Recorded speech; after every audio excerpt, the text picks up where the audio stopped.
کسی نے نقل کیا۔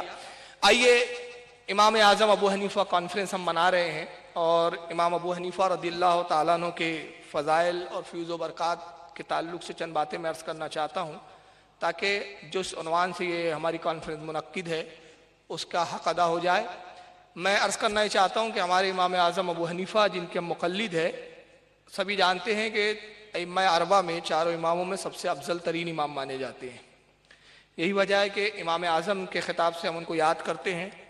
80 ہجری میں آپ کی ولادت کوفہ کے اندر ہوئی اور آپ وقت کے بہت بڑے فقیہ تھے۔ یہ واحد پہلے امام ہیں، چاروں اماموں میں واحد ہے کہ جو تابعی ہے۔ آپ کے علاوہ 3 جو ائمہ ہیں ہمارے، ان میں کوئی بھی تابعی نہیں ہے سوائے امام ابو حنیفہ رضی اللہ تعالیٰ عنہ کے۔ اور تابعی کا مقام کیا ہے؟ تابعی کا مقام یہ ہے کہ امام ترمذی رحمۃ اللہ تعالیٰ علیہ نے اپنی جامع ترمذی کے اندر اس حدیث کو نقل کیا کہ نبی پاک صلی اللہ علیہ وسلم نے ارشاد فرمایا کہ جس نے مجھے دیکھا یا میرے دیکھنے والے کو دیکھا، قیامت کے دن اللہ تعالیٰ اس کو جہنم میں داخل نہیں کرے گا، وہ جنتی ہے۔ تو امام ابو حنیفہ کا جنتی ہونا حدیث رسول کے مطابق، حدیث رسول کے پیش نظر قطعی ہے، یقینی ہے کہ امام ابو حنیفہ تابعی ہے، اور جب امام تابعی ہے تو ان کے ماننے والے بھی انشاءاللہ جنت میں ہی جائیں گے۔ یہاں تک کہ امام ابو حنیفہ رضی اللہ تعالیٰ عنہ نے صحابہ کو دیکھا اور ان سے ملاقاتیں کی۔ اس تعلق سے غیر مقلدین انکار کرتے ہیں اور یہ کہتے ہیں معاذ اللہ کہ امام ابو حنیفہ تابعی نہیں ہے۔ اس کے تعلق سے میں حوالے دیتا تو وقت ہو جاتا، میں صرف زبانی آپ کو بتا دیتا ہوں۔ 21 ائمہ نے 28 روایتیں نقل کی ہے مختلف سندوں کے ساتھ۔ 21 ائمہ نے، جس سے انہوں نے 28 روایتوں سے ثابت کیا کہ امام اعظم ابو حنیفہ رضی اللہ تعالیٰ عنہ جلیل و قدر تابعی ہے۔ آپ نے صحابہ سے ملاقات کی، اور خود امام اعظم کا قول حضرت امام ابو نعیم نے رحمۃ اللہ تعالیٰ علیہ، جو انہوں نے مسند امام ابو حنیفہ لکھی، اس کے صفحہ نمبر 176 پر خود حضرت امام ابو حنیفہ کا قول نقل کیا کہ امام ابو حنیفہ فرماتے ہیں کہ میں نے حضرت انس ابن مالک رضی اللہ تعالیٰ عنہ کی زیارت کی، ان کو دیکھا۔ اور یہاں تک کہ ائمہ اکرام لکھتے ہیں کہ 4 جلیل و قدر صحابہ سے آپ کی باضابطہ ملاقاتیں بھی ہوئی اور آپ نے ان سے کچھ روایتیں بھی لی ہیں، جس میں ایک انس ابن مالک رضی اللہ تعالیٰ عنہ ہے، دوسرے عبداللہ ابن ابی اور ابو طفیل عامر، اور تیسرے سہل ابن سعد رضی اللہ تعالیٰ عنہ۔ یہ 4 صحابی ہیں جن سے حضرت امام اعظم ابو حنیفہ نے ملاقات کی اور شرف ملاقات حاصل کیا۔ اسی طرح زوتا جو آپ کے دادا تھے، وہ حضرت علی رضی اللہ تعالیٰ عنہ کی خدمت میں جایا کرتے تھے اکثر، یہاں تک کہ آپ کے والد ثابت جب چھوٹے تھے تو آپ کے دادا حضرت امام اعظم کے والد کو لے گئے، اور علماء فرماتے ہیں کہ حضرت مولا کائنات علی مرتضیٰ رضی اللہ تعالیٰ عنہ نے اپنا دست شفقت ان کے سر پہ رکھا، ان کی اولاد میں برکت اور علم کی برکت کی دعا فرمائی۔ یہی وجہ ہے کہ جو امام اعظم ابو حنیفہ کے سوانح نگار ہے، ان کی تعریف و توصیف میں جنہوں نے کتابیں لکھی، وہ فرماتے ہیں کہ امام اعظم کو جو کچھ علم آیا وہ حضرت علی کی دعاؤں کا ہی اثر تھا، کیونکہ آپ کے والد کو دعا دی تھی حضرت مولا کائنات نے۔ اور امام اعظم کے علم کا یہ حال تھا کہ میں ایک چھوٹا سا واقعہ بچپنے کا آپ کو بتا دوں کہ امام اعظم ابو حنیفہ رضی اللہ تعالیٰ عنہ کوفہ کے اندر جب موجود تھے، بچپنے کے عالم میں، بہت چھوٹی سی عمر ہے آپ کی، اس وقت ایک بہت بڑے امام تھے جن کا نام تھا حضرت قتادہ رضی اللہ تعالیٰ عنہ۔ حضرت قتادہ رضی اللہ تعالیٰ عنہ ایک مرتبہ تشریف لاتے ہیں، اور اس وقت کے علماء محدثین اور فقیہ علماء میں بہت بڑا ان کا درجہ تھا، چنانچہ پورے جامع مسجد کوفہ بھر گئی ان کی تقریر سننے کے لیے۔ تو حضرت قتادہ رضی اللہ تعالیٰ عنہ بیان فرما رہے تھے اور علماء حدیث نقل کرتے تھے ان سے، یہاں تک کہ حضرت قتادہ نے اعلان فرمایا کہ لوگوں مجھ سے جو چاہو پوچھو، میں تمہیں اس کا مسئلے کا جواب دوں گا۔ آپ بار بار فرماتے تھے کہ لوگوں جو چاہو پوچھو۔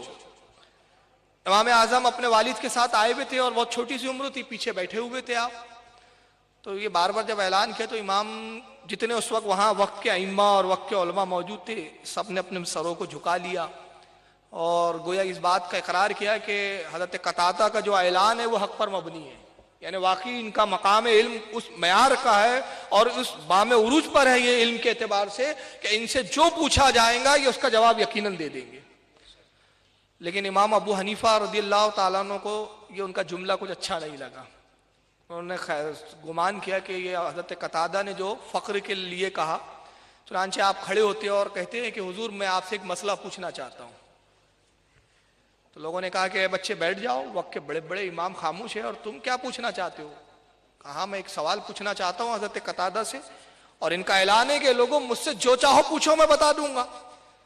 حضرت قتادہ نے آواز سنی, فرمایا وہ بچے کو قریب کرو اور جو پوچھنا چاہتا ہے پوچھنے دو. آپ قریب پہنچے اور آپ نے فرمایا کہ میرا ایک سوال یہ ہے. اب وہ سوال کیا ہے میں بتاتا ہوں, پہلے تھوڑا سا ایک پس منظر بتا دوں تاکہ سوال کی نوعیت بھی سمجھ میں آ جائے. سورہ نمل کے اندر ایک چوٹی کا واقعہ اللہ تعالیٰ نے بیان کیا ہے, اور واقعہ یہ ہے کہ حضرت سلیمان علیہ السلام ایک مرتبہ جا رہے تھے جنات اور انسانوں کے اپنے لشکر کے ساتھ. تو کچھ دوری پر تقریباً 30 یا 3 میل کی دوری پر کچھ چوٹیاں جو ہے وہ اپنی غذاؤں کو تلاش کر رہی تھی. تبھی چوٹیوں میں سے جو چوٹیوں کی رانی تھی تو وہ چوٹیوں سے کہتی ہے کہ چوٹیوں اپنے اپنے بلوں میں چلے جاؤ, کہیں ایسا نہ ہو کہ سلیمان کا لشکر تم کو کچل دے. تو حضرت سلیمان علیہ السلام نے اس کی اس آواز کو وہاں پر سن لیا. یہاں سے اللہ کے نبی کا غیب بھی پتہ چلتا ہے کہ 30 یا 3 میل, مجھے ابھی یاد نہیں آ رہا ہے, بہرحال وہ 30 میل ہے غالباً, 30 میل کی دوری سے حضرت سلیمان نے اس چوٹی کی گفتگو کو سن لیا. یہاں پہ ایک سوال پیدا ہوتا ہے کہ بھئی ٹھیک ہے, چوٹی نے کہا, سلیمان نے سن لیا تھا, تو حضرت سلیمان تو نبی تھے, مگر یہ چوٹی کو کہاں سے پتہ چل گیا کہ سلیمان کا لشکر آ رہا ہے؟ اس کو کہاں سے علم آ گیا؟ تو میرا عشق جو کہتا ہے وہ یہ, چونکہ یہ حضرت سلیمان علیہ السلام سے محبت کرتی تھی, اس محبت کا صلہ یہ ملا کہ اللہ نے اس کو بھی اتنا علم دے دیا. تو جو نبی سے محبت کرتا ہے اللہ تعالیٰ اس کو بھی علوم عطا فرما دیتا ہے. اور بھی اس کی حکمتیں ہو سکتی ہے جو علماء ہی بہتر بتا سکتے ہیں. یہ میرا اپنا ایک عشق کا مطلب ایک ذہن میں آیا, میں نے عرض کر دیا. تو حضرت سلیمان علیہ السلام وہاں پہنچے جب, تو آپ نے چوٹی کو آواز دی, اس کا نام لیا باقاعدہ. یہاں سے یہ بھی پتہ چلتا ہے کہ نبی کو چوٹی کا کلام بھی معلوم اور اس کا نام بھی معلوم. کتنا عظیم ہے یہ, سورہ نمل میں ہے قرآن میں. چوٹی باہر آئی, آپ نے فرمایا کہ تم نے کیسے گمان کیا کہ ایک اللہ کا نبی تجھ پہ زیادتی کرے گا؟ تو کہتی ہے کہ حضور آپ تو نبی ہے, آپ نہ کرتے, آپ کے لشکر میں سب نبی تھوڑی ہے. تو آپ اس جواب سے بڑے خوش ہوئے, اور تفسیر البیان میں کہ پھر آپ نے ان چوٹیوں کی مٹھائی سے دعوت کی. اب یہ تو واقعہ سورہ نمل میں اللہ نے بیان فرمایا ہے. امام اعظم ابو حنیفہ حضرت قتادہ سے پوچھتے ہیں حضور میرا سوال صرف چھوٹا سا ہے, اور وہ یہ ہے کہ آپ صرف اتنا بتا دیجئے کہ وہ چوٹی جس نے سلیمان علیہ السلام سے کلام کیا تھا وہ نر تھی کہ مادہ تھی؟ آپ کا دعویٰ ہے, سل جو چاہو پوچھ لو, بتائیے کیا. اب حضرت قتادہ پریشان, یا اللہ کیا جواب دوں, نہ اس کا ذکر قرآن میں نہ حدیث میں. دیکھیں تقلید یہاں بھی آ رہی ہے, امام کے بغیر چارہ نہیں ہے. تو آپ خاموش ہو گئے, کہا کہ لا ادری میں نہیں جانتا. مگر اے بچے یہ سوال کا جواب ہے؟ آپ نے فرمایا ہاں بے شک جواب ہے. کہا جواب دیجئے. کہا وہ چوٹی جو ہے وہ مادہ تھی. کہا دلیل؟ کہا قرآن عظیم میں اللہ نے فرمایا قالت نملتن, اگر وہ نر ہوتی تو قالا نملتن آتا, جب مؤنث کا صیغہ استعمال ہوتا ہے تو قالت آتا ہے, اور جب مذکر کا صیغہ ہوتا ہے تو قالا آتا ہے. قرآن نے قالت فرمایا ہے وہاں پر. اندازہ لگائیے کہاں سے دلیل لائی امام ابو حنیفہ نے؟ قرآن سے. قرآن ہے, حدیث ہے, ہم خود پڑھ لیں گے. اچھا, وقت کا حضرت امام قتادہ جیسا شخص وہاں تک نہ پہنچ سکا, یہ پہنچیں گے. مگر اس سے امام اعظم ابو حنیفہ کی فضیلت ظاہر ہوتی ہے کہ آپ کو اللہ نے کتنا علوم, یہ بچپنے کے علم کا عالم ہے. ایک مرتبہ آپ بیٹھے ہوئے, ایک شخص آتا ہے سوال کرتا ہے کہ امام اس شخص کے بارے میں آپ کا کیا خیال ہے؟ میں ایک شخص کے بارے میں مسئلہ پوچھنے آیا ہوں. فرمایا کیا مسئلہ ہے؟ کہا اس شخص کے بارے میں آپ کیا کہتے ہیں کہ جو بے دیکھے گواہی دیتا ہے, جو دیکھا نہیں اس کی گواہی دیتا ہے, سچی بات کو ناپسند کرتا ہے, اللہ کی رحمت سے بھاگتا ہے, مردار کھاتا ہے, بغیر رکوع اور سجود کی نماز پڑھتا ہے, اور جنت کو پسند نہیں کرتا, دوزخ سے خوف نہیں کھاتا. ایسے شخص کے بارے میں آپ کا کیا خیال ہے؟ اب سوچئے اگر آج کے ذاکر نائک صاحب ہوتے, ہم بھرے مجمع میں کوئی پوچھ لیتا تو کافر ہو جاؤ, یہی بولتے وہ، لیکن وہ امام اعظم تھے. اپنے شاگردوں سے فرمایا میرے شاگردوں ذرا ان کا جواب دو.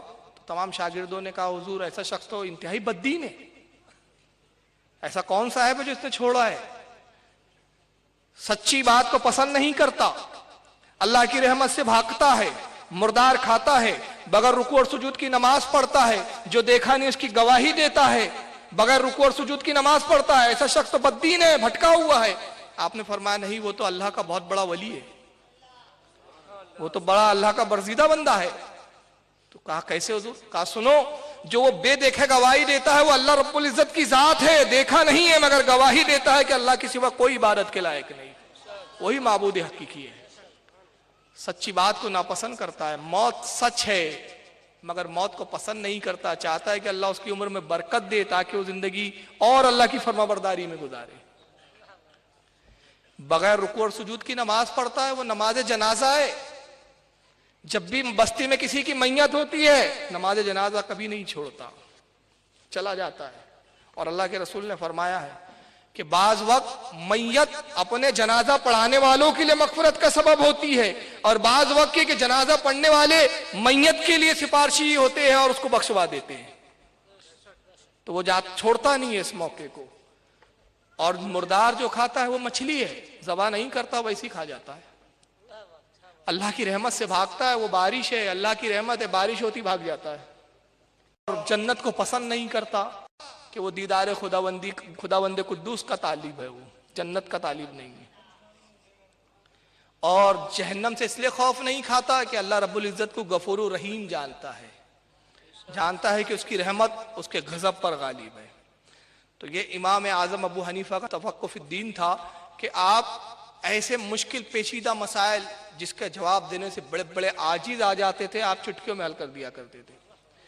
دو دوست تھے، تو ایک شخص نے قسم کھائی کہ میں انڈا نہیں کھاؤں گا. اب قسم کھا لی صاحب. اس کے بعد یہ ہوتا ہے کہ ایک مرتبہ جب وہ اپنے دوست سے ملنے آیا یا وہ دوست جا رہا تھا تو اس دوست نے اپنے جیب میں کچھ شے تھی اس کو چھپا لیا. تو یہ کہتا ہے کہ یہ اے دوست تیرے جیب میں کیا ہے؟ کہا کوئی کھانے کی چیز ہے لیکن میں تجھے نہیں دوں گا. کہا میں تو کھاؤں گا. تو اس نے کہا میں نہیں دوں گا، تو اسے مت مانگ. کہا خدا کی قسم میں کھا کے رہوں گا. اب قسم کے ساتھ کہہ دیا.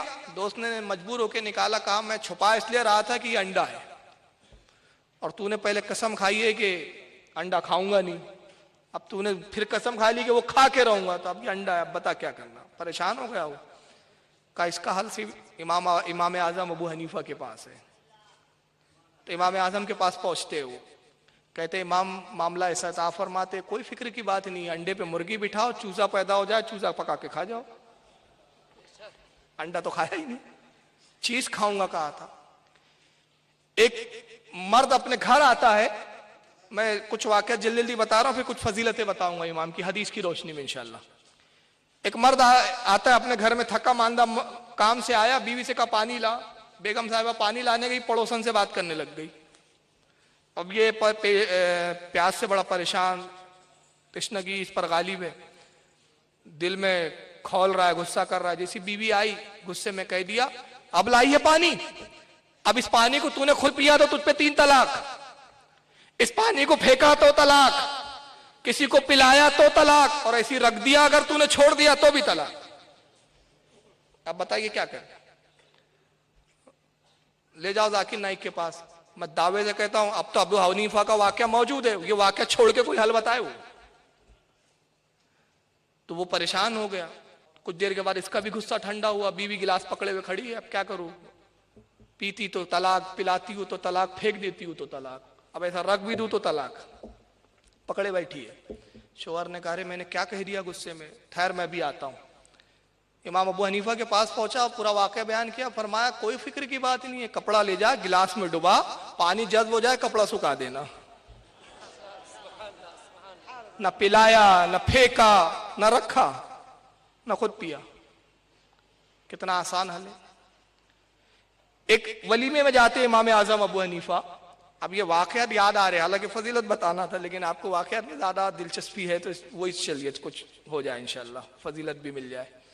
ایک دعوت میں جاتے امام اعظم ابو حنیفہ. 2 سگے بھائی ہیں،